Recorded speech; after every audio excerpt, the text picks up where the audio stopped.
Hi, so my name is Michaela Riley, and today I'm speaking about mental health awareness in college students specifically. So I decided to talk about this because it's something that no one talks about, and it's more prevalent in college kids now than it ever was before. So a lot of college kids don't struggle with it, but more college kids than not do struggle with it, and they never speak up about it. So I decided to make this speech addressing the issues of mental health, but specifically in college kids. So as a country, it's something that we slowly began talking about more, but it's still something that's not regularly brought up.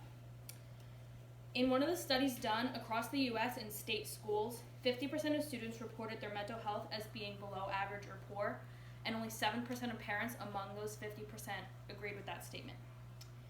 I did my own personal study on the social media platform of Instagram, and I put it out to all 700 of my followers, and 400 responded saying that they knew someone with mental health issues, whereas 27 responded that they knew no one.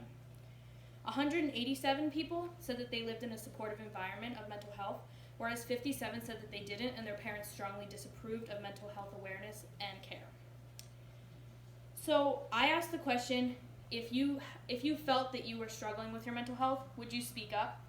82% of people said no, and the rest of them said yes. However, that was only 40% of those who said that they struggle said yes.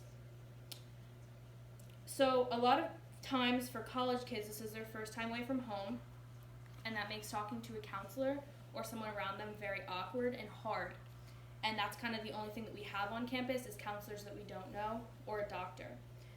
So a lot of times we just don't say anything because that's most likely the easier route.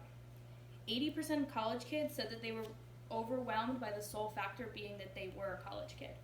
Nothing else. If they had no homework, they had nothing else to do, just the fact that they were labeled as a student overwhelmed them.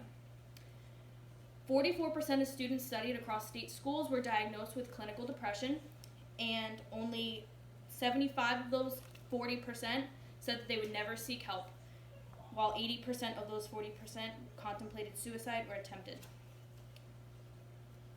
A lot of times people don't speak up because of their cultural differences, and across cultures it's looked down upon, especially the Hispanic culture and Asian cultures. The first step in accepting the fact that you have a mental health problem is just allowing yourself to see that there's a problem and talking to someone about it.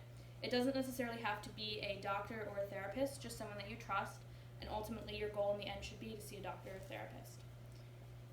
Another end goal that you should have for yourself is to become the voice for someone who doesn't have theirs yet. The thing that I'm trying to say is that you should help someone else learn to speak up or listen to someone who doesn't know how to yet. My main takeaway from this is that sitting out there, 5 out of 10 of you are probably struggling with some sort of mental health if you fall into that statistic, and 8 out of 10 of you are overwhelmed by the fact that you're just a student. So my question for everyone out there is, do you know someone who struggles with mental health issues? And if you do, when was the last time that you asked them about it? This is a strong question because most people don't talk about it, even if they are really close, because it's just something that we as a country don't like to address. 2 years ago, if you told me that I would be standing here talking about any of this, I would tell you that you were absolutely crazy because it's not something that I personally like to talk about. However, it's something that I feel strongly about and decided on my major and graduate school to become a voice for something that I feel very strongly about. So for that reason, I am going to be the advocate for mental health awareness.